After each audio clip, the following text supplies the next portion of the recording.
Thanks for choosing this free Anfield Index podcast. If you'd prefer to listen to this or any of our other shows without adverts, then now's the time to check out Anfield Index Pro. With AI Pro, you can supercharge your entire listening experience. You'll not only get all of our podcasts without the ads, but you'll have them far faster with our Quick Publish feature available exclusively for subscribers. AI Pro also puts you in the heart of our sound studio, with an option to listen to many of our shows live and interact with the podcasters in real time as the shows are recording. Upgrading couldn't be easier. AI Pro is available on all popular podcast platforms, and we have our own apps for Apple and Android. Just head on over to AnfieldIndexPro.com and get started today. Hello, everybody, and welcome to the latest Anfield Index Under Pressure podcast. My name's Dan Kennett, and with me to go through Brighton 3, Liverpool 0. I do have the full team. First of all, I have my namesake, Mr. Daniel Rhodes, a collection of resident video analyst and pressing data collection for this one, Rhodesy. It must have been particularly painful. We'll come on to it, Dan. I think we should do an hour-long deep dive on Phil's cricket net. That would be better. How rusty was he? Oh dear. Yeah, a long day's pressing collection on that. Yeah. Yeah.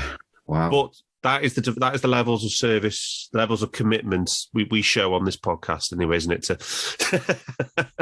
To analysing Liverpool. 6 hours I will never get back, but hopefully someone finds some kind of useful information from it, which I think we found. I think we already have, yeah. So I think, yeah. So thank you, Rhodesy, for collecting that. You just heard him chuckle there. It's Phil, fresh from his first of his winter cricket nets. Phil, how many times did he get bowled, mate? I didn't bat today. You didn't bat? No, I was just bowling today, mate. So did he pull any muscles? What kind of a net is that? Well, I was concentrating with bowling, Rhodesy, you know. I thought you were an opening bat. No, I'm not opening bat, mate. Jesus. Right. At 40, you think I'm going in to open the bat? You know? One of my eyes doesn't work as well as the other, so I can't do that. But, Oh, dear. How many muscles did you pull bowling? My back's in pieces, but that is definitely old age. I'm feeling it at the moment. But anyway. Nice. So no, from the treatment room, not the ivory tower today. Yeah, definitely. Yes.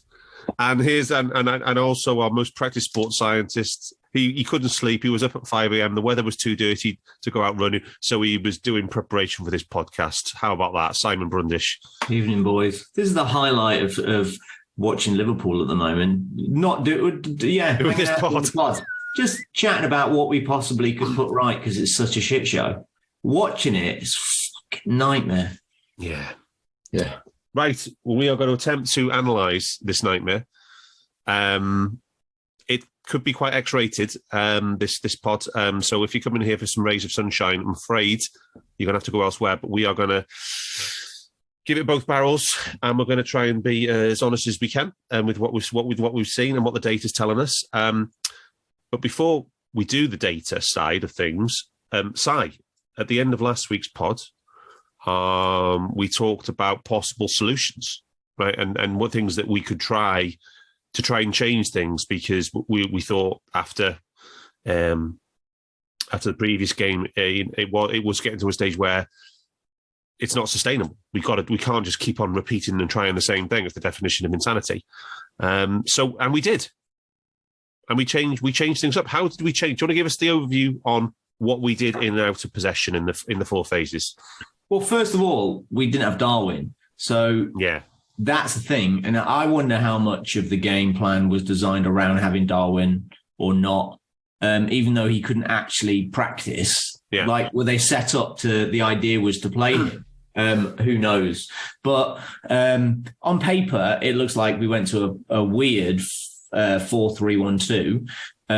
But we actually just did different stuff in different phases than we'd done before. So whereas typically this exact team could have just been a 4-3-3 in the exact typical way that we've played in the past with Ox doing Mane's role, which I actually think is fairly well suited to, and Gakpo playing Bobby's role, which he is very, very suited to, because that's what he used to do in Holland. But we chose to, out of, I don't know, fear of what we're no longer able to do, or fear of the opposition. I think that played a big role, the fear of the opposition. So we've played against two teams now that there aren't many in the league. There are really three that play man-for-man defence. So Brentford are one. In two phases they play man-for-man, and Brighton, they're pretty much man-for-man the whole time. And a couple of things. When you have possession of the ball, you beat your man-for-man by playing the ball really quick, because the old adage that you will have learned when you were 5, the ball moves faster than the man. But when you don't have the ball, you want to make sure that you're covering the technical quality of their players. And because they're man-for-man, they change up how their system, the positioning of their players against ours. So we kind of have to be ready, knowing where they're going to be, because they'll be where our players put them, if that makes sense. If you have possession, problem is we didn't have possession very much at all. So we couldn't dictate where their players were going to be. We were constantly reacting to where their players had got themselves into. And we'd set up with Fab and Hendo being deep pivots, and theoretically, Ox was going to be in alongside, but Ox was released to go man mark McAllister when he was around the ball, when they had a significant phase of possession. That Ox was there to man mark. In the meantime, Thiago, in negative transition, instantly went and got in the face of Caicedo, and tried to block the interaction between Caicedo and McAllister, whilst Hendo was deep, getting in the way of the theoretically passing lane of into Mitoma, and Fab picked up Lallana. But when they're man for man, they're physically better than we are. So in how we used to dominate 3 years ago, we were just physically better than every team we played against. Yep. We were just brutalized against these because they're all bigger and faster than we are now. And it's a terrifying thing. So we matched up with man for man, which actually just played into their hands, because physically 1 against 1, they are better than us. Can you make any sense of having the Hendo deeper and Thiago higher decision, Si, in this? Intuitively, it might seem better to have them the other way around. The only thing I can fathom is that if you pick up scraps, which is what Thiago's role was in this game, if there was a player to pick up scraps high up the pitch, he is more likely to kill the opposition from a high zone than Henderson is. That's the only thing I think. Right. Physically, you should expect, if what you're doing is you've weighed up what you first. Yeah. But to be fair, he has won possession back. I did it earlier. I think it's 260% of the amount of times Henderson's won the ball back this season. So it's 2.5 times the amount Henderson's won the ball, recovered the ball. Mm. While Thiago is slaughtered for being not Wijnaldum and undoing our system, because he's a ball player and he can't get about the pitch and he's a weak link defensively, it's absolutely the opposite of the truth.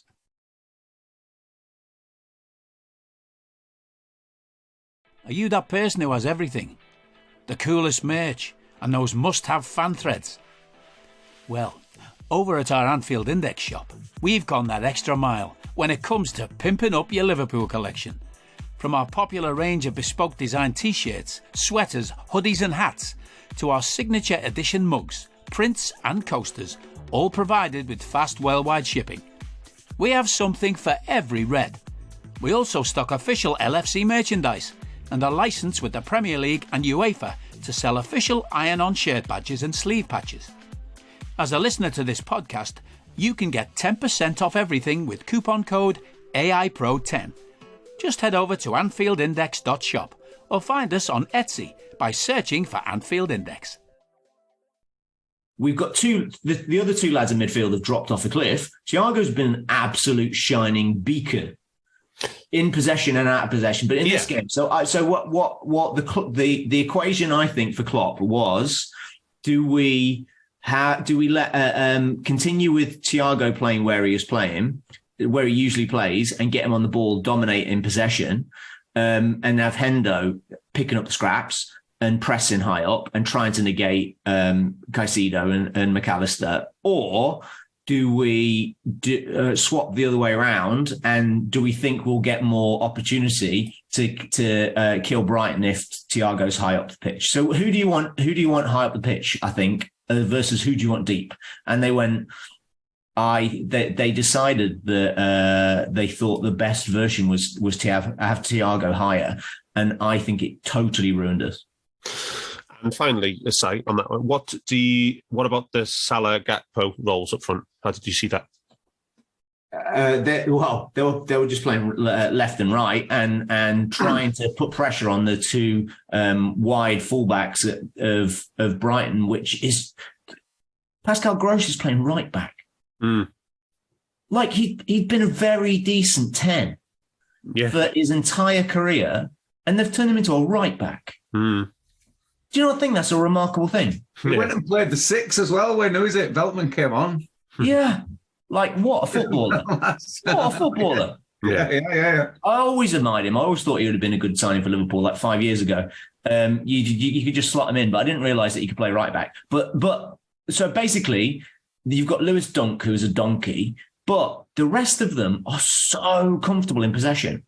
They're all happy to receive the ball under pressure. Who's that, Colwell? He's on loan from Chelsea. So just before we get on to Brighton so much, right? Did you just see Gakpo left, Salah right in a sort of a 2 either side of, Yeah, that's exactly it. They both stayed high. They both were trying to get in behind, but no one was releasing. So basically, Gakpo just played where Darwin would have played. Exactly. Yeah. Okay. But let's talk about Brighton and Brighton's lineup. Second time we played them this season. Second time we got outplayed by them this season. I guess the first thing I noticed when I saw the Brighton team sheet was they got an 18-year-old lad up front. Yeah, but I mean, he's been playing. The only change they had was Gross playing fullback instead of Veltman. So that's from the Everton game. Ignore the midweek game where they rolled out a few other changes. But the last league game, the only change they made. But it doesn't surprise you. Like they're above league average for playing through balls or switches from that right zone where Gross was in. So, we're looking at the Wyscout report beforehand. So it doesn't surprise me when you've got an X10 playing in that role that he had such a good game, and then he linked up really well with a Solly March down the right-hand side. Now, one thing March has got is a good engine, for sure. He's got phenomenal. He can cover Gross to do the Gross bits. But, I mean, I thought they, as I said in a lot of the pre-match, was they basically 2 6s and 2 10s they kind of play with. And then the fullbacks wide of those, and then two forward. Is it Minamoto and Mitoma and March are doing a lot of the running in the wide areas and a lot of work off the ball. So Mitoma is as the highest expected threat per 90 in the league. He's brilliant. Absolutely brilliant. Yeah, I said on the preview with David that it was. I didn't think they were going to miss the guy who's out of contract in the summer. I can't remember his name now. Trossard, because they are a team, a system, exactly what we were 2-3 years ago. So Minamoto comes in, slots straight in, does exactly that role. Do you know what I mean? It's just... Trossard was playing... Trossard would have played where Ferguson would have played in this match, and Lallana, because that's what he's done against before. Okay, But it's just, there's such a system, such well-drilled now. They're just comfortable in possession. You got Caicedo and McAllister sort of sets that in. It just exactly what I said. That if we went man for man against them, we all knew it was going to be a hard game. But I think we played into their hands. Estupinan has got a huge engine as well, hasn't he? The left back, he's a monster. But he's got to, because he's got to provide the width that side. Yeah, do you know what I mean? So and then Caicedo and McAllister, absolute the blend of those two in the centre mid is just unreal, isn't it? Well, you play Caicedo dunk side, so you protect potentially their weakest player on the ball with one of their strongest midfielder. Yeah. So you just allow Dunk to do what he does best, which is clear the ball, head volley, and play it into an area or play it to a player who's better on the ball than him. So they've managed to manifest a side that plays to the strengths of every player on there. I mean, even Alana had good moments because they were getting in the ball in the areas that he could still do stuff. They weren't. He's still got his technique, hasn't he? Exactly. So they're not asking him to do all the runs back and forth and the rest of it. They're just saying, look, play in this area, we'll get the ball to you and you can cause us trouble. And he did. Yeah. You know, he was putting the ball in behind him. He was threading the ball into the halves. He played a lot of wall passes as well. Yeah. Need to ball into straight. Yeah. Because his touch, his movement, he's just there. Take it in, play it off me, fine. You play around me, using me, and they'll be in. And we were so immobile in times that he looked a top draw player. I'm not saying he's a top draw player, but you know what I mean. He looked like the prime of his life rather than someone who's towards the end of his career. Yeah. The only thing I'd say, I completely agree with what Si said about Thiago and Hendo. I also thought it was limiting Hendo as well. So you're not asking him to go and use his engine because he hasn't got one. You sit him next to Fab. He hasn't got to do as, theoretically, sitting in as a 6, hasn't got to do as much running. That was another reason I thought maybe they switched the two around. But anyway, it's all right, Brian. Yeah. Right, Rhodesy. Before we go into the details of the match, give us the really gory details and that much summary. Yeah, grim. 8 outshot by 10, 16 shots to 6. They had more than twice as many shots in the box as us, 12 to 5. They had 8 shots on target to our 2. That's our second worst shots on target difference behind the 5-0 defeat to Man City in 16-17. That was -7. They had 2.1 XG to 1.2. We had 18 touches in their box. They had 39. Again, that's the second worst performance under Klopp. Behind, I'm sure you can guess, Man City. Man City, when you look at our negative stats, are literally the top 4 of every top 5. Three of the top 5 in every single metric. Yeah. When you do it on your spreadsheet, which is the worst, it's always Man City.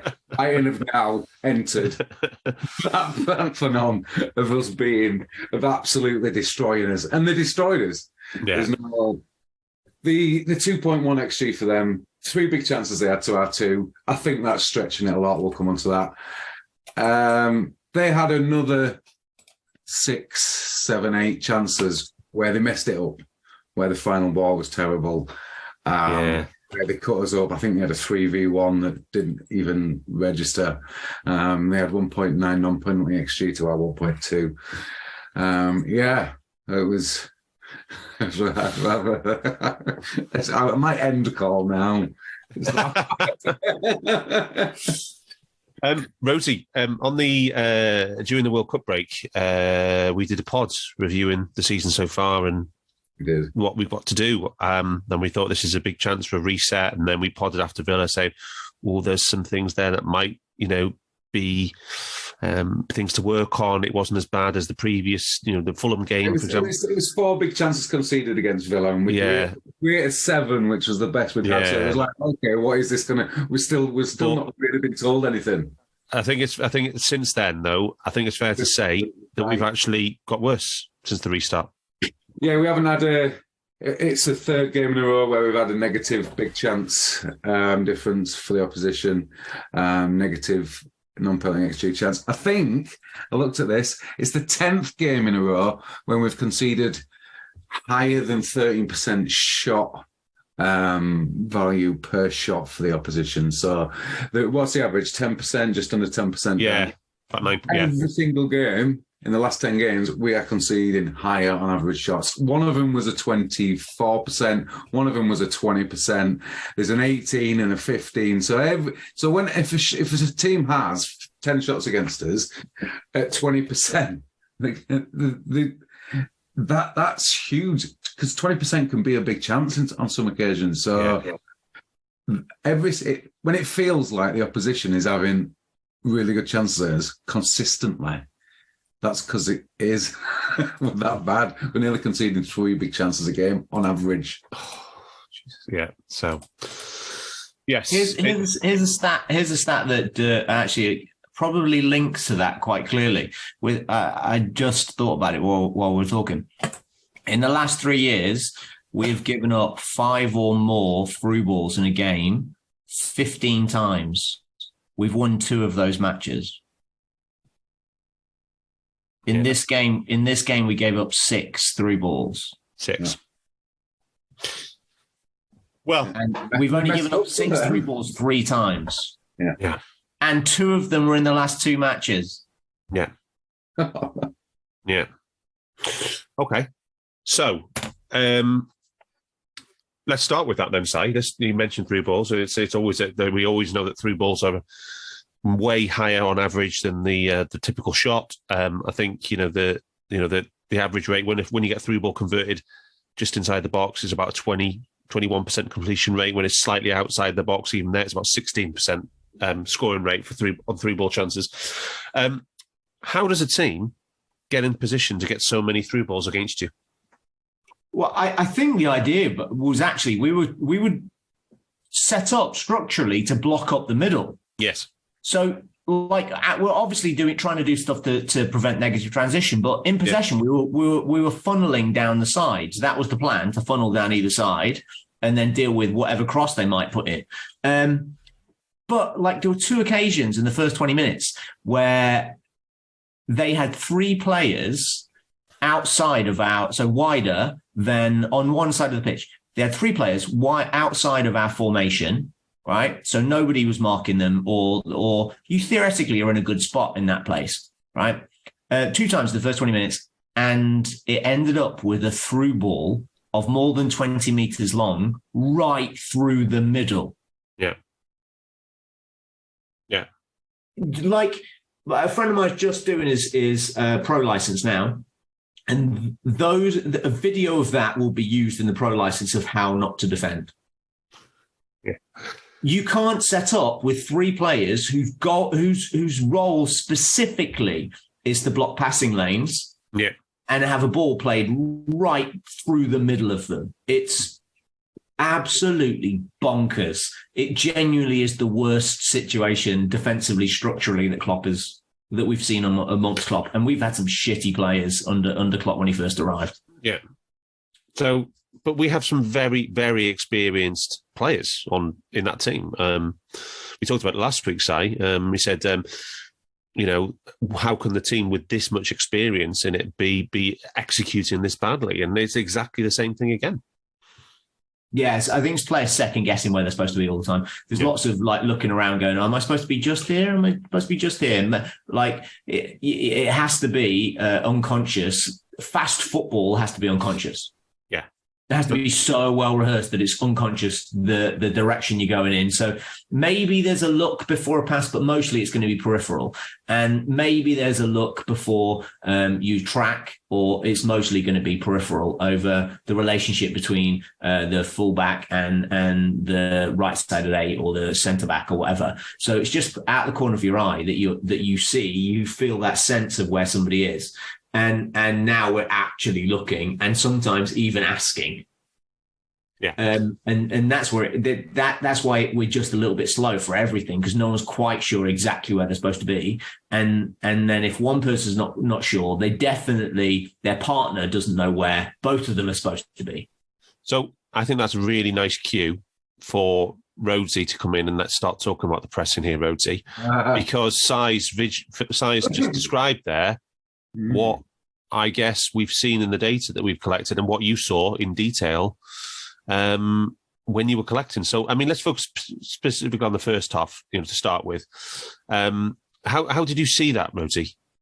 Well, I've posted some images in the pressing WhatsApp group, didn't I, about 1 after 7 minutes. And it's kind of strange. I've never seen it before. But after 7 minutes of the game, we had a line of failed presses just in front of our penalty box. And I was like, what on earth is going on here?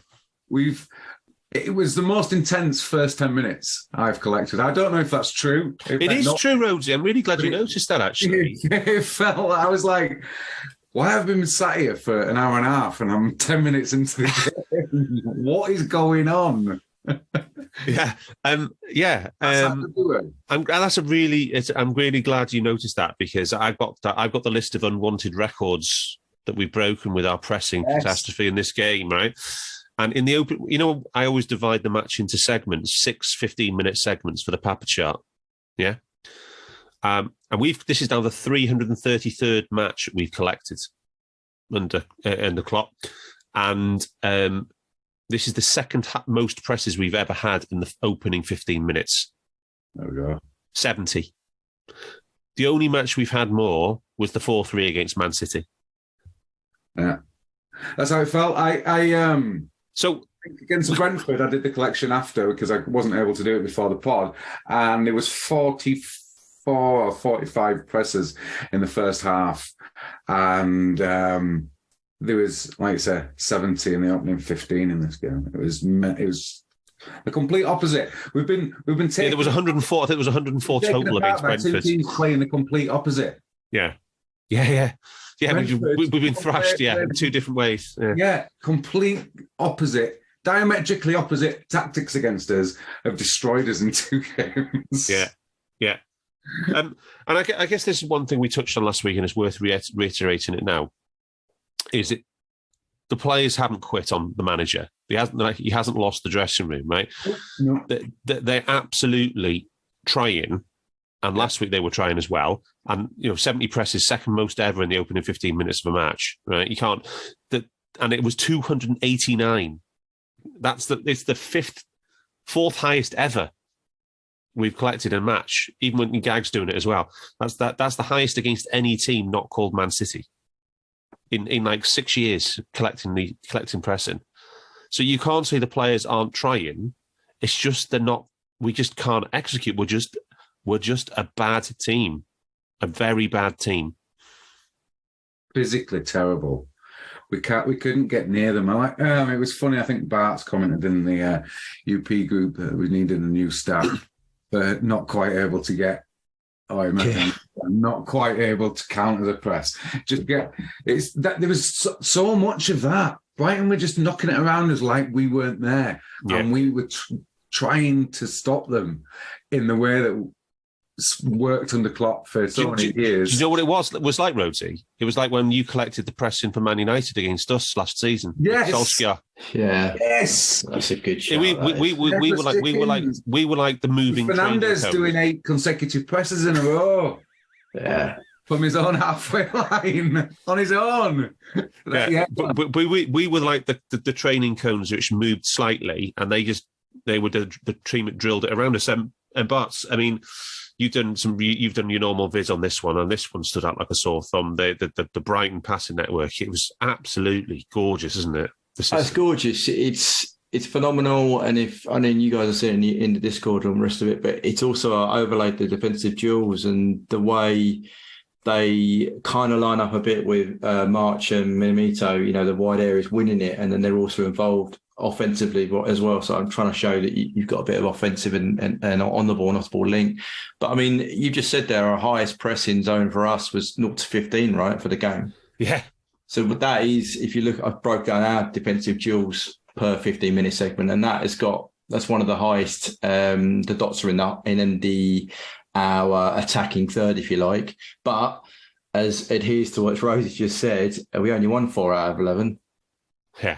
It's like we're getting there, but we're not getting there in time. So we're losing the duel, we're losing the press. It's just, if you look at all of our phases during the defensive duels, they're dominated by red. Whereas you look at the comparison with Brighton, the red of the non-dominant, if you like, they're green all over, and they're green in systematic areas as well. Yeah. That was the beautiful thing. It was like a fan. We put this out on our Twitter channel because it was so good.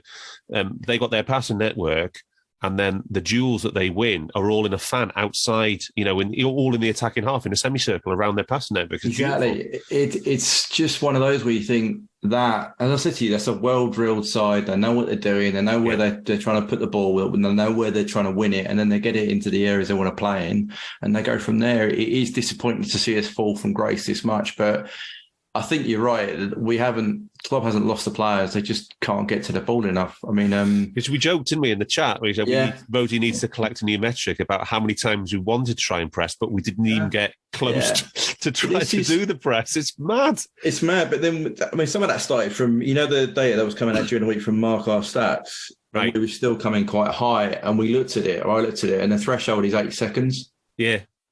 Which, I remember now. Yeah. You know what I mean? He was trying to measure counter presses, wasn't he? In the event data. So it's a different threshold, if you like. Whereas you guys, ridiculous. Is a long time, right? How much can happen in a game?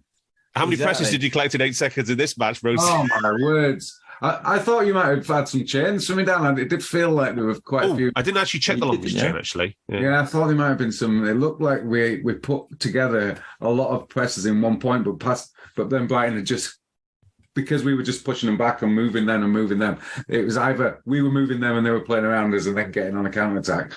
Oh, because we didn't win the ball that much either, did we, Danny? It wasn't that an historic low. Oh, no, it was awful. In terms of percentage. Yeah. But our front three, I don't know if we've seen that. I'm not sure we can call Thiago front three, but positionally, in the average pressing, he certainly was part of it. All over 40. Yeah. So the effort was there. Yeah, the effort was there. I think that's the most important thing. Is so that the only positive is that the players haven't quit on the manager. Salah, 8 high-value presses. That's huge. Yeah. Well, let's hold the forwards. I've got some specific questions I want to ask you on that a bit later on, Rhodesy. But so just anything more you want to add on the Brighton passing and the game plan? Because it was like we were a step behind them the whole way, weren't we? When they were building. Yeah, I think the networks show volume of passes, but they have a clear structure in every phase of the game, breaking it down in 15 segments. They have a clear structure of where they want to be, where their players are lined up on and off the ball. You can see that in where they're winning the duels, and then in the pass network where they're receiving it and playing it. And I hated it from a point of view as watching us have to go through that. But it was great. And as I said about the timing, because they had that clear structure, their timing was absolutely spot on. They were fizzing it in, playing off, moving it around. The switches were working. Whereas conversely, I've lost count the number of times we put a ball straight out, play from a pass. Oh, yeah. Our ability under pressure. Shocking. But even not under pressure. A simple ball out to a fullback isn't a pressured ball. Should be easy and put it straight out for a throw. Yeah. And they weren't doing that all game. It was a lovely, from a coaching perspective and looking at how a team should play, I thought Brighton were a joy to watch. Yeah. Si, you were particularly impressed with their centre mid duo, Caicedo and McAllister, yeah? Oh, they're just phenomenal. You can talk about any physical or technical quality of centre midfield players, and these two are the modern version of that. Like, McAllister is like prime Fabregas, but 6 inches taller and a little stockier, and he can run for days. Caicedo is everything that you thought Makelele was. They're both phenomenal footballers, and they have they can pass. Their awareness around their first touch is phenomenal. Their interchange is phenomenal. I love them. I'd sign them both.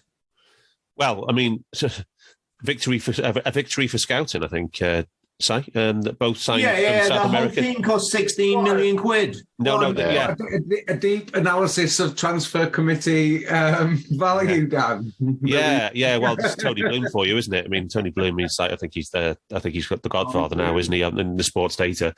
Can I add some stats to not those two players, but to what you're talking about? Yeah. We talked last week about pressing. In that a lot of pressing is.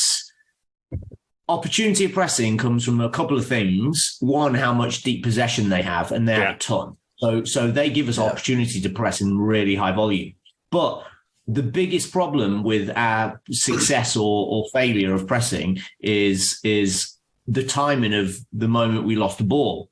Yeah. Whether we lost the ball when we were set to and ready to press in the right structure. So what we're doing is we're the reason we have so many presses is because we've got 6 lads that have just spawned forward. They're almost in a straight line, so they're all ready to press at the same time. So you can count 6 lads every time somebody gets the ball. Yeah. And what we used to have was a wave, a three-pronged wave that would lock around a section of the pitch. So you'll get past the first one, but the second one knew exactly which direction that the player was going to have to turn to get away from the first one. Let's be clear. What we're doing right now is...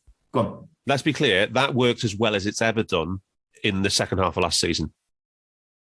Yes, that shape and that wave of 2-3s, absolutely. We collected some of the best pressing performances we've ever done back in the second half of last season. Yeah. Controlled possession. That's the bottom line. It's just the control of possession. Controlled possession doesn't need 15 passes. No. It just needs the right pass at the right time. That's all. And now we're playing with our hair on fire. Yeah. We're making mistakes mentally all the time, in possession, out of possession. So nobody knows when they should be anywhere. And that is the crux to all of this. Yeah. So can I ask you to talk about Brighton in build-up, Si, because we're going to come on, me and Rhodesy are going to come on and talk about the pressing in more depth in a minute. But just wanted to know, from what Brighton were doing in build-up, why was it so easy for them to play through us and be on our defence so quickly? And then, everybody will run it, and they constantly seem to have 3-on-2, 4-on-3, against our back line. What is it? Is it just the quality of their two midfield players in particular, or is it the system, or is it everything? Well, their formation itself, they're brave, so they always have four lads forward. Yes, which were pressing, which were forcing turnovers, high turnovers for them, so that they got 4-on-3 all the time. That's why it felt like it. But secondly, their second wave of pressing is Caicedo and McAllister, who and Gross and Espirian, or whatever he's called. Estepinian, who phenomenal technical footballers, and they're all press resistant in that they're willing to take possession no matter what. They all have a drop of the shoulder and a skill to get out to beat the first man, but we were making it easy by leaving gaps to play through. Yeah. And the thing that made it easier for them is that all of their players can receive possession. They aren't targeting one or two players. So that's what teams typically do against us. They're hoping to play one way through one or two attacking players. And it's easier for us to cut off those passing lanes because we know which direction they're going to go. We have no idea which direction these lads are going to go. They're playing like we did 2 years ago. They're just going to play to the optimal available player. Yeah. So you were eulogizing Brighton last season because their XG was amazing. This team is the best version of the thing that you talked about last season. Yeah. Even when they first came up, I can't remember the name of the lad they had at playing DM, but even then, Dale Stevens. Was it Sumo, wasn't it? No. Tottenham, innit? Yeah, it was Dale. I'm sure it was Dale Stevens or something like that. And but then they tried to play football, and they tried to play. You can see what they were trying to do with Potter. But even then, they've just got better players now. Yeah, they were a little bit more sterile in possession, but they all they liked the technical version. But I don't think it was possible to predict the quality of McAllister and Caicedo. Well, to be honest, they were both signed as teenagers from South America. So. Yeah, but one was a 10 and one was an 8, and they've both moved into this amazing position here. But statistically, I just wanted to point out that we had a possession control of -43, and our possession control generally is around -15 as a team. And we usually have 2 centre-backs, 2 midfielders, and occasionally one of the forwards in positive or within 2 of neutral. Yeah. And in this game, we had Ibu on 6, Thiago in 2, Thiago's usually on 9. And the 2 centre-backs are usually in positive double figures of winning the ball back against losing the ball. Everybody else was a catastrophe. And if all of your players over the pitch are losing the ball, you don't know where to win it back. No. Yeah.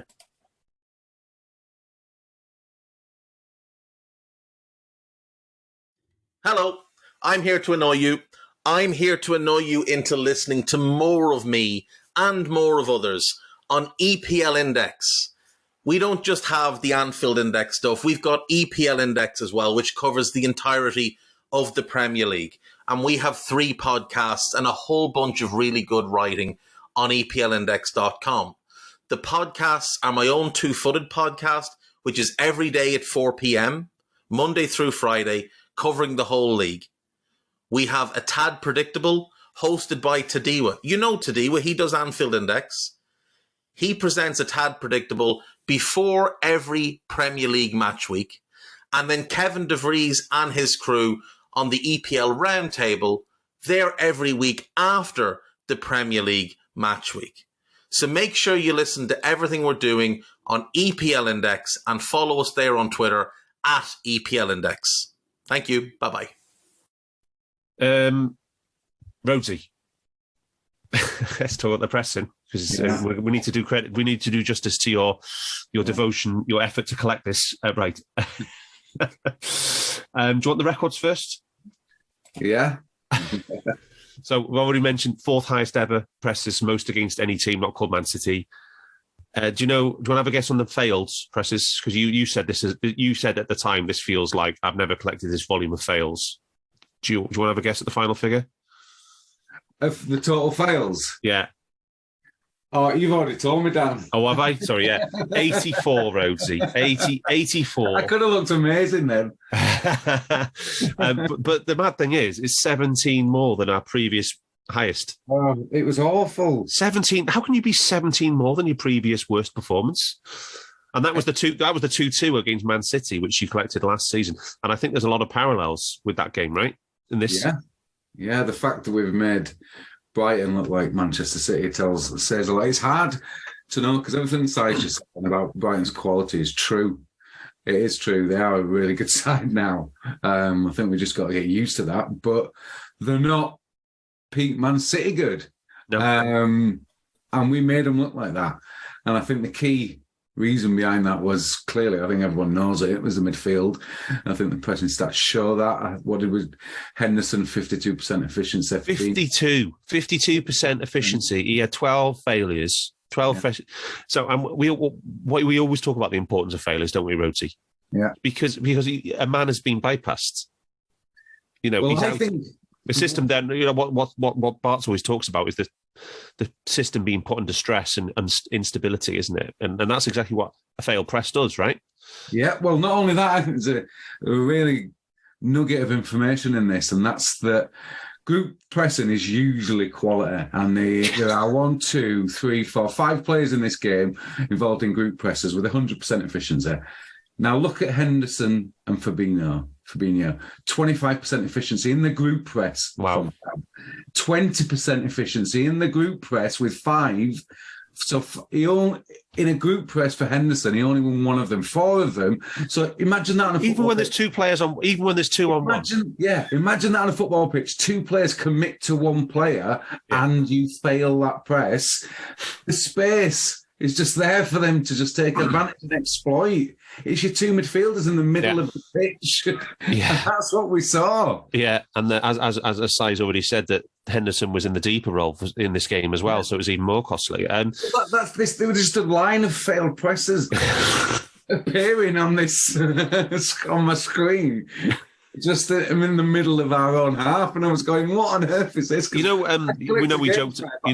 about after an hour, Dan. There hasn't been any failed presses in our own half. Yeah, I've collected games like that. So for this to happen so soon, 27 minutes is a big line of failures. Yeah, and we joked about the pressing leads into with the pressing, we couldn't even get in the position to press because we were too slow. Any particular areas where that was most common? Was it the game in the midfield or everywhere? I think it was definitely the majority of it was in the midfield. There was a couple from Trent, a couple from Robbo, a couple from Matip, if I'm honest, I think. Yeah. Gakpo, there was a lot of volume, but not much from it.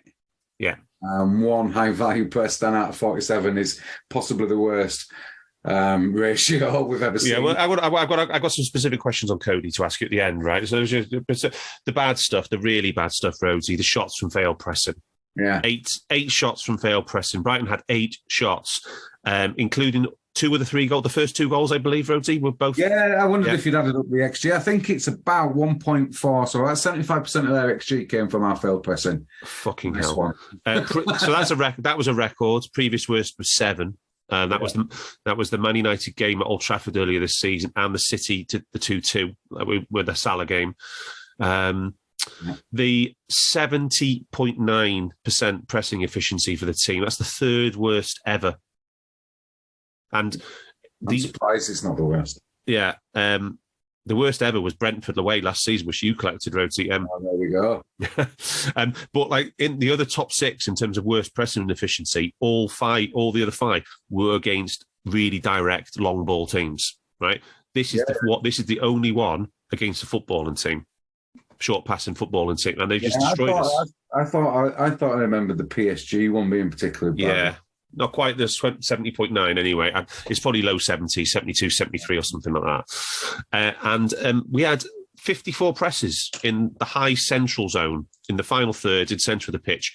That's the 2nd highest ever we've had in that section of the pitch, ever. Yeah. That was the tactic, wasn't it? It was But if you look at the heat map, right, it's exactly where you would want the presses to be if we could execute the game plan. Yeah, if you could stop them from passing it around you or through you. Well, yeah, but you said about group pressing. Did you see the one I put in the chat about the pressing chains? It was a record for fail in chains. So the chains is where the waves is as well as the group pressing, and only 62% of our pressing in chains was effective. It's absolutely madness. So we had these clusters of 2, 3, 4 presses in quick succession, and then to no effect and just being bypassed. Yeah, no, to a lot of effect. The effect was that we were committing a lot of men into one particular pitch, and then they were passing it around it and then attacking on it 3-on-1 on one occasion. Yeah. So, just to sum up, huge volume, huge intensity, huge effort, no production. We had 1 shot of our own from press and we conceded 8. Very low possession wins, very low group presses. But then the percentages of how much we pressed, of it, how much we got from it, ultra low. Pressing efficiency, incredibly low. And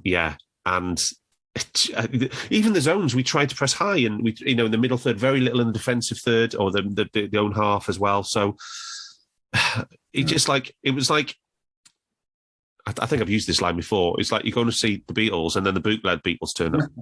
But they were imposters. It was imposters because they were trying to do the thing that they've done, but we just couldn't get anywhere near it, the execution.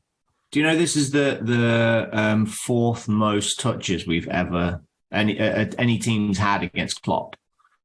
And you know who the other 3 teams are? The other 3 matches. You don't know the matches, but you know PSG, Barca, Man City. Oh, right, sorry. Yeah. Literally more than Barca, more than anybody else. Man City, Brighton. Salah had 8 high value presses down, and I think that's worth a note. It's nearly more than the rest of the team combined, mind you. Yeah. Oh dear. Anyway, do you know what I think I've just unbelievable, Dan. Go on. Yeah. Yeah, we'll talk about the second half in a minute when we come to that. Yeah. Do you know? I've just noticed from the list of touches against us, right? Of the top 5, we played a 2-man midfield all the way through. Wow. Mm-hmm. Apart from Hendo's top, and then the next 4, all I would say you got 2 deep line midfielders, because I would go along with that in this match. Yeah. So. Question to you, Barts, because I'm bringing you in for this one. Right, you've just listened to all the horrendous stuff there. Do we need to stop doing it? Do we need to stop trying to press? Because it's becoming more harmful now. It's doing more harm than good, right? Yeah. I think Si talks about this quite a bit as well. We're not very compact at the moment. No. Klopp said that afterwards. Klopp said that after. I think actually that was one of the few things he was pretty truthful about. we're not very compact, so therefore we can't. We're older. We can't get to the ball quick enough. Pitch is too big. And the pitch is too big. You need to change one of those. So we can't change the age of the player unless he goes out and signs 3 brand new midfielders, which he probably isn't going to do. You either make the pitch more compact to give those older players more of a chance to press and get there in time, or you stop doing it. You just can't. I was listening to you talk about, I mean, I know I've only got Jules data, but I mean, final third, they won 7 in the first 15 minutes. In the final third, we won 2. You know, in the central areas, all game, we won 6. They won 13, Jules, in the central area. It's just, and that's what we used to be like. We used to be that intense, but I think we are so big now. We're not compact. And therefore, we are just, I don't know why, but we seem to be putting systems in place that nullify us offensively and defensively put us in positions that we can't do. You know, putting Thiago in the 10, not a bad idea. He's on the ball, but you're asking him to do offensive work by not backing him up, by making the pitch is not compact. So he's having to do loads of work in an area we shouldn't have to do. Yeah. You're asking 2 deep line players, but then you stretch the zone they've got to work in because you're not compact enough. It does a lot of things. I try and think things logically through. I can't understand why we're trying to do all the things and not some things. It's just, we've got to be more, if we want to carry on doing pressing, we've got to be more compact. We can't carry on doing this big open stuff. So we've got to be braver. I think we've sat off a bit. We've trying to play a deeper line. So we either, as you said, we either forget doing the pressing and do something else, come up with a new way of doing it, which is going to be incredibly hard to do mid-season with 17 to play, or you have to commit. You're going to have to go back to being brave and play higher. Yeah, I guess Dan, imagine if you just had a month-long break to just sort this out. Oh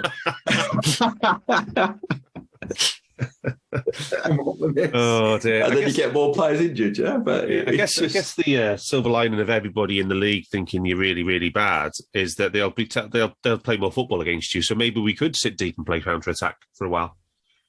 I think there was a lot of things that we did try and play counter attack today. Second half, when we're not there, we were trying to get the ball and play it into Mo and Gakpo really, really quickly. It didn't work very well because, I mean, you've seen the compilations online that the quality of pass wasn't there, which is one of the problems you do get by switching Hendo and Thiago around. But I think we were trying to play a counter-attack at times. We just weren't doing the off-ball stuff of Si said of blocking up the passing lanes. Yeah. Can we jump to the second half? Because there are very, very obvious moments here that highlight the exact point you're making about counter-attacking. Yeah. Go for it, Si. So we swapped systems again in the second half, back to how we always play. And straight away, Thiago lays the ball off to Matip. There is a really, really obvious out ball over the top if Gakpo run. I'm really not convinced by his speed. But he doesn't have, to be fair to him, he has no instincts of running in behind. No. So stick Darwin out there or Mane or Diaz, and the out ball is on. It should have been anyway. The ball gets dinked over the top of the halfway line, over the top of Lewis Dunk, the slowest man on earth. And we've got probably, in all likelihood, a one-on-one with a goalie. Yeah. Instead, Matip looks and then plays the ball into Henderson, who was expecting a ball out to Trent. That in the 3 things that happened there, we should have played the ball over the top. Instead, we played the ball into Henderson, and Henderson was expecting a ball to Trent. Those 3 things show the dysfunction of this team. They all should have been expecting a ball over the top. Yeah. And in the end, it cost us the goal. And the game. There you go. First goal was massive, going to be massive in this game, wasn't it? We were never going back from 1 down. Though we were being battered at that point. Yeah. Yeah, and then he passes it into Hendo, and they literally had a 3-man group press, didn't they, Rhodesy, on Hendo? But you know, like I spoke about exposing the flaws of players. Yes. Hendo is never, ever any good at looking behind him. He doesn't scan. Yeah. So playing a ball into him when you can see 2 players running at him is asking for trouble. If you weren't going to knock it over the top, you've got to play that to Trent. Yeah. I've no idea why Matip plays it to Henderson. We're going to lose it there 90% of the time. The heads have gone because Matip played that ball a million times to Henderson. Yeah, but it's 30 seconds after the restart, Darth. Come on. I know, what I mean. Matip's, the amount of times he's given a short pass to Hendo in his Liverpool career. But yeah, absolutely. Yeah, you've put Henderson in a position where he's terrible at. He's not very good at turning. He has to play with the ball in play. And again, that's another reason why I'm not sure playing him next to Fab is any good anymore. Yeah. Because he can't turn. So, I'm right beside this. That 30 seconds killed us.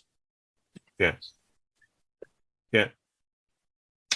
Si, next one. You got another example? You said there was some good examples in the second half.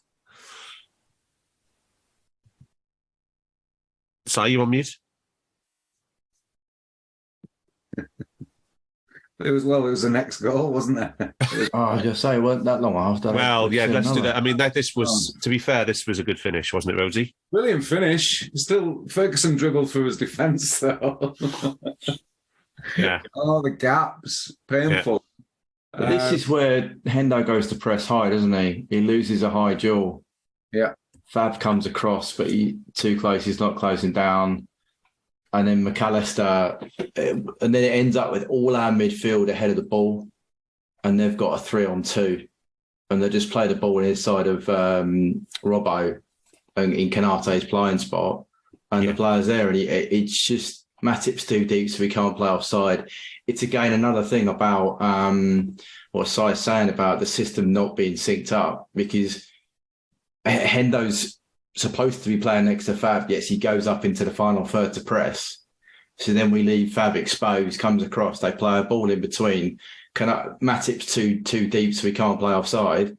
But Robbo and Konate don't realise that until it's too late. Konate ends up being a no man's, and it's a great finish, but it's still it's a systematic failure of our off-ball. Yeah, you give Rhodesy, you give the second goal a failure to Fab on Estepinian on halfway. I'll see that. Yeah. That was a fail. But it actually came about from Matip choosing to make a stupid long. It wasn't a ball over the top. It was a stupid long ball onto the head of Salah, while nobody was expecting it. That's the problem. We're making choices that nobody understands. So nobody predicted any of these decisions. Nobody was ready for the consequence. Yeah. So it was all reaction. Ball launched. He was always going to lose it because he always loses it. To be fair, we used to talk about for 3 years how we would launch the ball into the left side of the centre circle for Bobby or Mane to lose it. Yeah. But we were expecting that to happen. We were trying to cause a consequence. That to happen, yeah. And in this, he just launched the ball onto the top of above Salah, and no one was there to do anything. And then everybody was surprised and reacted and tried to chase it. It's the chasing that's the problem. We keep calling it pressing, and it's chasing. It's just a different thing. Because it's not structured. Gag said the number one thing was there's absolutely zero structure to our press. It's effort. It's Lallana chasing. Yeah. I think, exactly. Darth, you said heads had gone early on. I think this has head gone. Matip's made that error for the first goal. This is 5 minutes later. Yeah. And it's ironic they were doing a lot of chasing of Lallana, isn't it?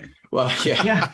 It is. Well, did he last an hour? Was it longer an hour? I can't remember how long he lasted, but an hour. Yeah, and I think there's a huge point. If you look at the defender, every single defender in our team this season feels like they've fallen off a cliff.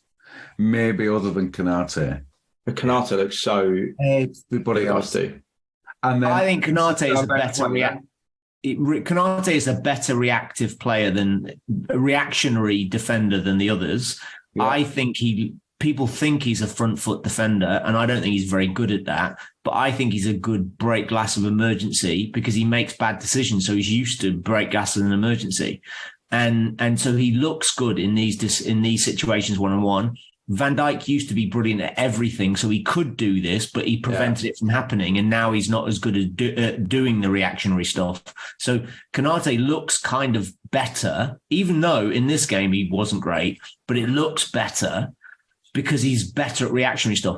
Matip is just all front foot. But so we've also asked them to do different things. Like we used to be high line, defend big spaces. Yeah. Now we're dropping off. We're like, right, defend. I think it's a different we're asking It is. to do different defensive roles. It's the opposite mindset. It's not proactive. It's reactive. We don't have reactive defenders. Exactly. So we have a go saying that we have 7 years training this offensive side, but we've also spent 7 years working defensively, and that includes the centre backs. And we're now asking to do something completely different. This is not how we defend. We don't defend with a deep line. It's like recruiting Naby Keita and playing him in a Pulis side. It's just something they aren't capable of doing. Yeah, exactly. Or playing Elliot in midfield.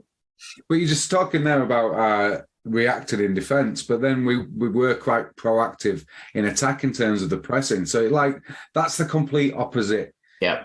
And I don't think it's proactive in pressing. I still think it's reactive because it's not cohesive, and cohesive is proactive.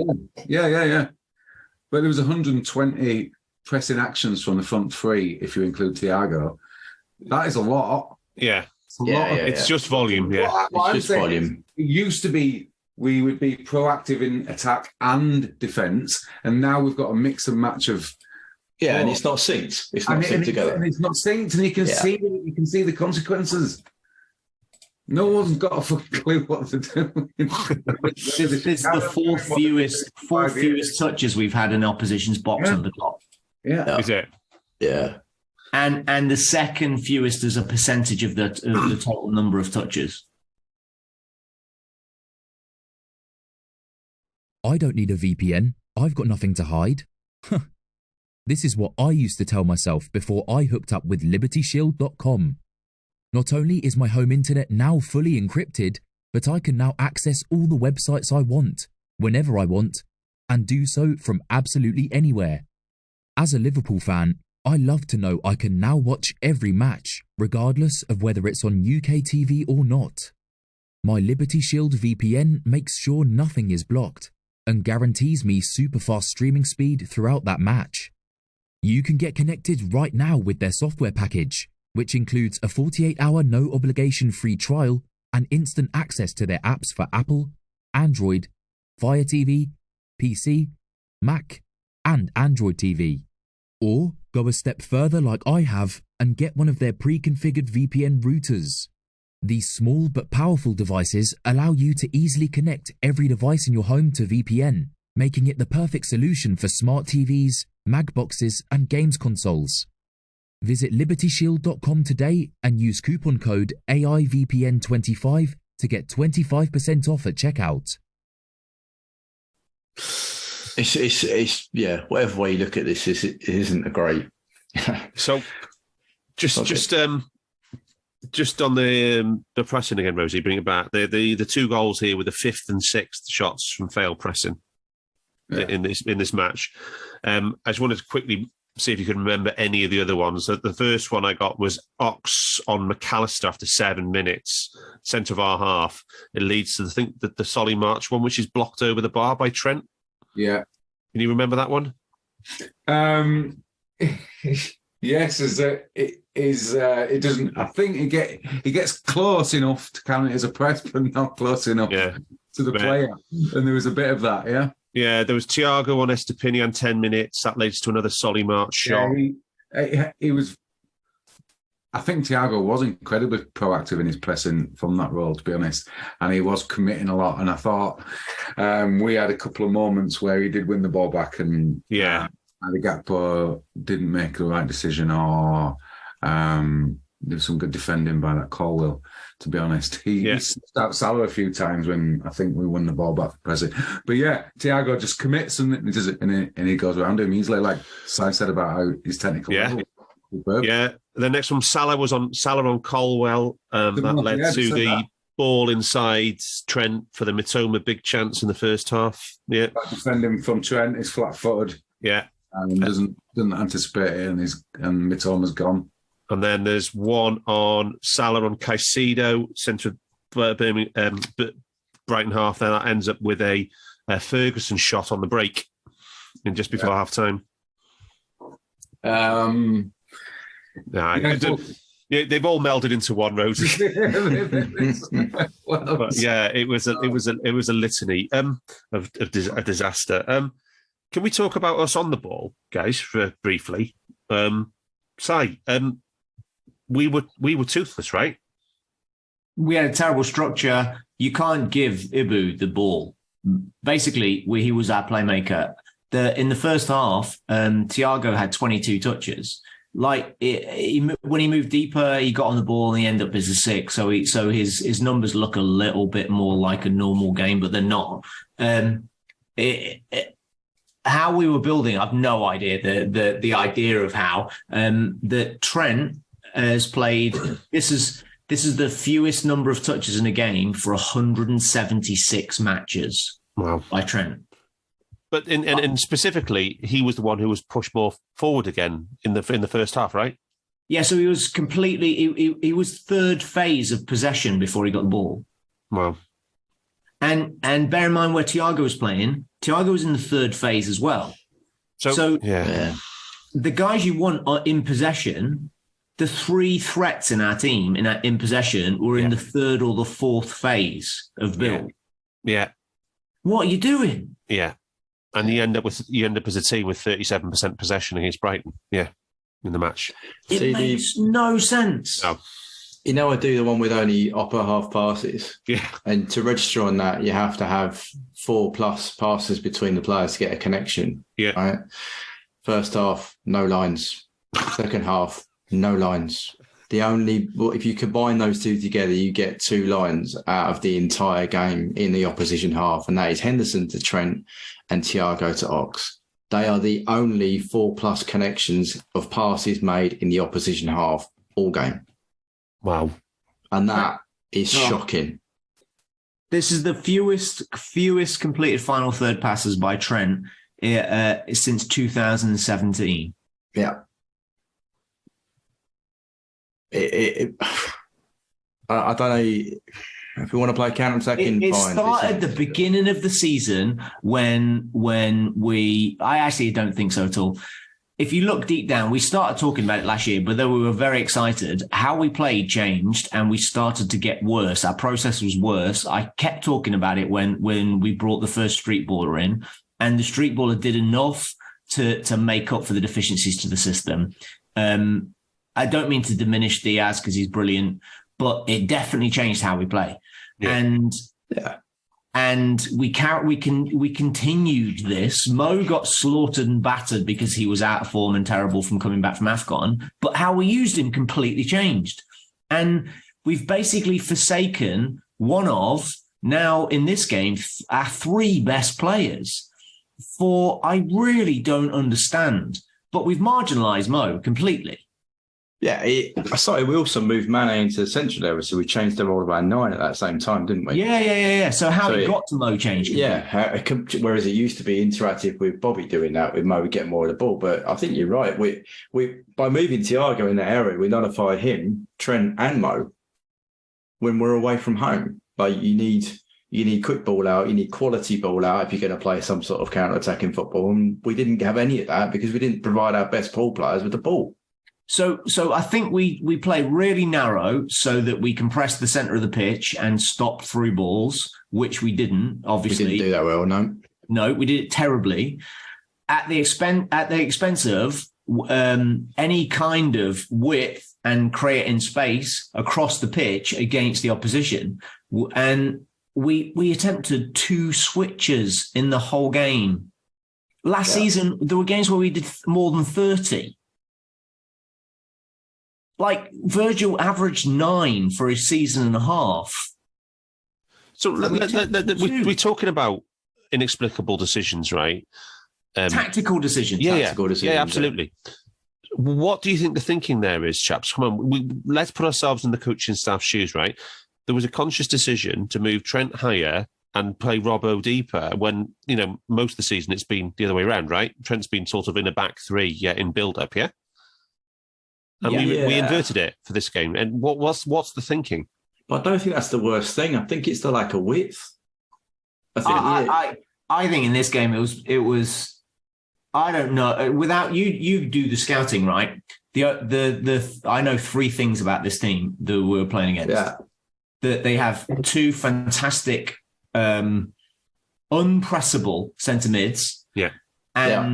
And they have the best outlet in the country on their left wing. That's the pin on. But No. Matoma. Yeah. Yeah. And so I would be trying to nullify that thing because I can't really nullify the thing in the centre of midfield. And what we seem to have done is forget that lad. Let's stop him getting the ball by making the midfield as compact as possible. And we didn't stop him getting the ball at all. And so we totally left ourselves open. And I don't understand so many of the tactical decisions. How we build, I don't understand. I don't understand what a Liverpool goal looks like. If you look at any of our good players' top 100 goals under Klopp, Liverpool goal looks like 3 or 4 lads arriving in the box at the same time. Yeah, in a synchronized manner. Yeah. And we're just not creating those opportunities anymore. Okay. To go to your point there, Si, about what we didn't do, as I said in the scouting, the zone they play the ball to Minamoto to is their wide midfield. Not getting his name, it's all like... No, I'm not, no. But my point is that by asking Trent to go high, he's not covering the zone that the ball's going from. No, the other way around. By not asking Robert to go there, he's not covering the ball that we need. We need to protect that zone for it not to go to the side where Trent is.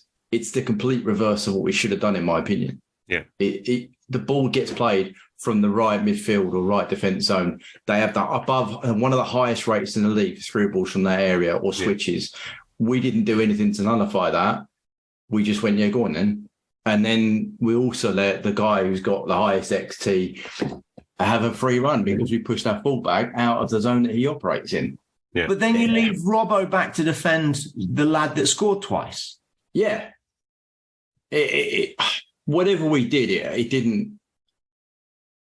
I don't know. If you look at some of the average positions, we're in the middle areas. We're not out wide in the wide left and right zones. We're not out there at all going in the average position. So I don't know whether that's us trying to compact a little bit, but we're still too deep. We still have too much length to our position. I can't fathom. Sorry, Darth, I can't fathom why we decided to do this. I really can't. Yeah. Matoma 12 touches in the box, say. It's good, isn't it? We had 14 total. March was 7. We had 4 shots from his 7 touches in the box. Well, there you go. Yeah, Matoma looks tasty, doesn't he? I mean, you knew what they had a PPD of 9.13 for the last 5 games. You know what they're going to do. Do you know what I mean? It's not they bang on their XG conceded for the last 5 games at 6. There's so many things you knew what they were going to do, and yet we set up not to defend against that. Do you know what it felt like? We were Bournemouth and they were Liverpool. Yeah. The whole match was played out. Eddie Howe. Yeah.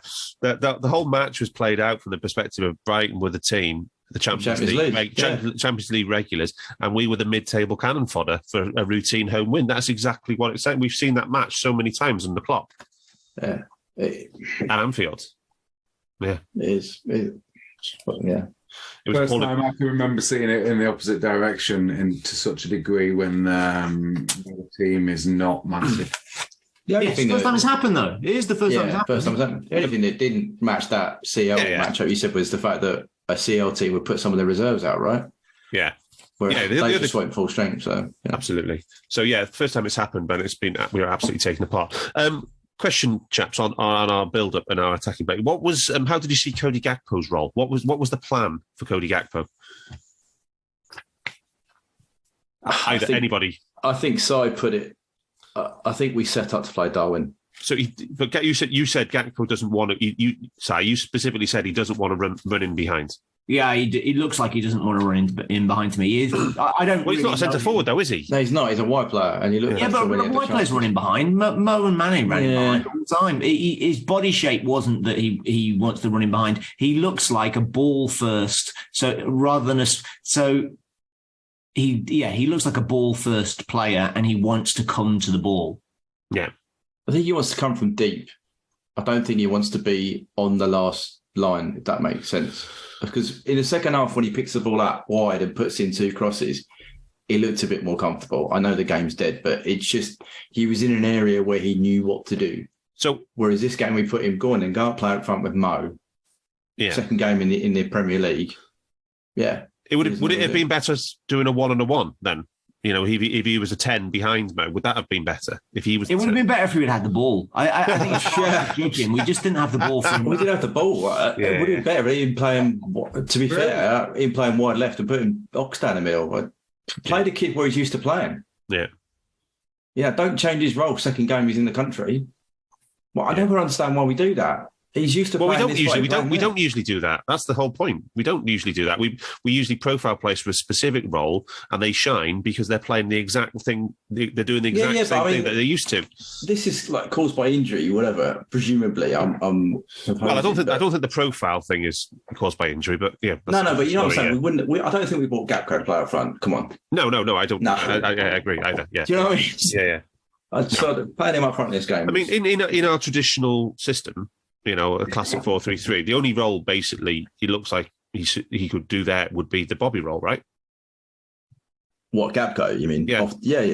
Yeah. Unless he's going to play the Mane role, yeah. Obviously. And then the question is, we have to see whether he is good enough on the ball to play that role. We shall see. We shall see. Rhodesy, I have a question for you on our pressing data, because one of the things we said before he joined was we had doubts over whether Cody Gakpo can play in a pressing system, and I wanted to talk to you about his 47 presses in this game, which is a very large number, right? However, what I want you to do is just talk. Well, first of all, it's easy to say 47 presses, one turnover, right? That's not. He's not getting much production from his effort now, right? But that's, in theory, the kind of thing we'd want a bit more at this point. But that's the kind of thing that can come with familiarity in the system, back in the day, right? But what did you see in terms of his intensity, his purpose, his intent, and his in his pressing? What did you see? Clearly, lots of effort. 47's a lot. Efficiency, 81%. Decent. One of the best on the day. What about while you were collecting it in the video footage? Because you watch these things in slow motion, don't you, and stuff like that. What did you think of him? The way is, you've collected Mo, you've collected Mane, you've collected Bobby, you've collected Jota. What did you think of his? Is there any positives there? Is one I'm not trying to ask, I guess. Well, yeah. The positives is I think he reads the game quite well. But I don't think, like Si says, he's definitely not the quickest over the first couple of yards. There was a lot of solo pressing, I think, with him. 45 of the 47. That's to be expected. They're not going to be in sync with the system, especially when some of the experienced players who played over 300 games on the club, quite not doing similar. But what we're looking for is those early signs, like we saw with Ox, like we saw with even Harvey Elliott, maybe other players we've seen over the years. We want to see those early signs of what are we getting with our unique data here on him. I think to use him, he needs to be constantly around the player that he's going to be pressing. I don't think we can expect him to cover big spaces. Like a whole back line like this. I don't think. I think with Mane, Salah, and Firmino at the peak, they were able to run 10, 15 yards to a press and they'd all be in sync. So the pressure you're putting on the first one slightly affects the person once he's passed it to the next guy. But that guy has then got Firmino closer to him, so it puts him under more pressure, and that kind of thing happens. Don't think we can expect that kind of. It's a dirty word in Liverpool circles. Intensity from Gakpo. But I think if he could mark a player like in a 6, if they just had a single 6, I think he could mark a player in that 10 role really well. I think he's decent when he gets to them, but we will see more of whether it works in a more synchronised manner with other people. It's going to be 47's a lot, Dan. It is. It is, but then again, we only had 37% of the ball, so we did. That's huge. So it was 40 possession adjusted, which is the mythical barrier, 40. So to be fair, no, he's done that. Anyway, I did ask before the pod in the Under Pressure Discord chat for if anybody has got any questions about this match we want to ask. I have got a few lined up. So Barts, we're just going to come to you first to this one from Patrick. How much is Moises Caicedo worth to us after that performance? I suppose it's okay. Should we buy him? Yes, we should have bought him in the summer. Like when Brighton increased the price in the summer, should have paid for it then. Would I buy him now? Of course I would. Because he's expensive anyway, right? He's expensive anyway, but I mean, come on. He's worth even more to us, right? He's worth even more to us now. Can he do it on his own? No. I think you need two. If you're going to make an investment in January to try and change this season, you need two midfielders. And if Moses Caicedo, I think he's one of them, fine. And you need another one of that type, because otherwise you're going to, or you start playing Naby more than 30 minutes a game. But Si did also call him Prime Makalele, so. Yeah, but you can't expect him to come in and rescue our season on his own, because he's got to play with. But he would instantly. He would instantly improve the intensity, for sure. The speed, the S. Oh. But you know, we just said pay the agent fees, I say. Yeah, but you know what we just said about the opposition targeting weakest areas. So therefore, if you're playing in a midfield three with Henderson, Fabinho, and Moses, which side of the pitch do you think they're going to target? Oh yeah. Right. Yeah. So that's what I'm saying. He can't do it on his own. Would he have an impact? Of course he would. Would I sign him? Of course he would. It's not my money. I would buy him, and I'd buy somebody else as well. Yeah. Question from Old King Cole, Si. Why are all our players late to arrive to challenges, and why aren't players being followed up when they press? I think you've touched on some of this. I think we've covered this in depth already. Yeah. Okay. Yeah. Cool. The structure, the timing's wrong of everything because the decision making's wrong. Yeah. And question for the tactics one again. What do we think about Gomez playing right back and changing Trent's role? At this point, I've been completely against moving Trent from right back for the whole of his career.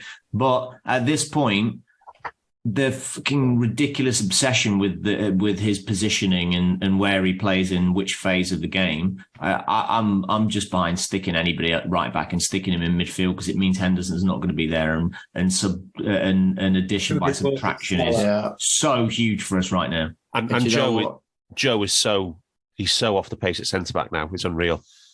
And if you bought Moses and played Trent in midfield, there's your two. I'm just saying, if you're going to do something, you might as well do something. If you're not going to buy two, sod it. I agree with Si. Put Trent in midfield, play Joe at right back. Tend to stay at home too much. You got two more athletes in the middle of the park straight away. Yeah. Ash, we've asked Ash's question about Thiago as the 10. Why? And the other question, Si, Roberto De Zerbi, is he a potential long-term successor at Liverpool FC? What are you thinking about the Italians coaching at Brighton so far? It looks pretty impressive to me. I love him. I love it. He's Italian, or sign me up. But I honestly, I don't even want to think about it. I don't know how we recover from here. Having not been a Twitter fan for the last 5 years and having lived through devastation and humiliation for 20 years of my life, I'm not ready to face up to it yet. And I seriously don't know how we recover from this. But I don't see how we can by changing everything, if that makes sense. So I don't think a new manager comes in and works under the same circumstances that Klopp is working in now. Well, we've just said the players haven't quit on him. Yeah. I don't think the players have quit. I just don't think he's tasking him with the things that are appropriate for them right now. I think he is having a terrible season. But why are our tactics so bad? I think he's having a terrible season. Yeah. I think he said that. He pretty much said that in the post-match presser at Brighton. Yeah. Said he's never, ever in his whole entire management career felt like this and had a game like that. If you're going to take anything, I think this game's a watershed. I really do. Well, you'd like to think so, the way he was sounding, wouldn't you? Yeah, he was sounding completely. I mean, I know he sounded down before, obviously, but there's been mitigating circumstances like, personal issues and the rest of it. But this one, generally, from a managerial perspective, he sounded completely nutty beat. Well, yeah, because he went over and there was a brilliant photo where he was praying to the away end, the travelling cop, wasn't he? And, asking for forgiveness, wasn't he?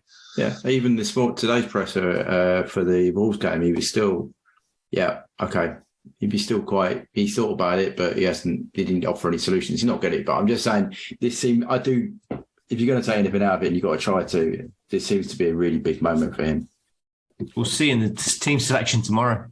We will. But then he hasn't. I mean, what's he going to do? What, is he going to play kids? I thought the weird thing is that some of the fan media who have been largely pro the English lads in midfield and largely against playing Naby Keita were fully behind Naby Keita earning his place in this team and were all livid that he wasn't in the team this week. And to be fair, though, I think he's deserved to start for the last 2 weeks. Yeah. It's going to need more than one. It's going to need more than that. But the Klopp got asked about playing the kids or not today, and he said he's got to go full strength. What is full strength? That's the problem. And that's what I said. What's he going to do? What's his full strength? But he hasn't got. I was at full strength against Brighton. I don't want that to play against Wolves. No, because we'll get beat. We'll get beat.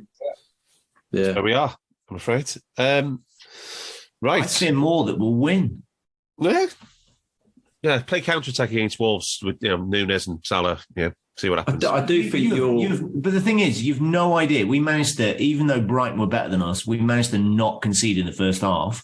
Yeah. If you at some point end up with Ox's chance going to somebody else and it going in the back of the net. That's 2-1, yeah. We could have managed to not lose that game. We could have potentially won that game with all of the shit that is going wrong in our team right now. All of the processes that are terrible. We could have fluked our way to another win, a little bit like Villa. Yeah, but that would have been like Leicester. It would have papered over the cracks. Yeah, but it's just, sometimes you need that. It is possible. That's what I'm saying. We could continue this with a shitty win in the cup.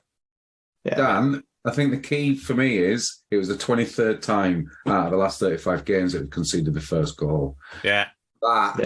Long. Well, did you see the James York stats bomb stuff? XG difference when tied, and we are negative this season.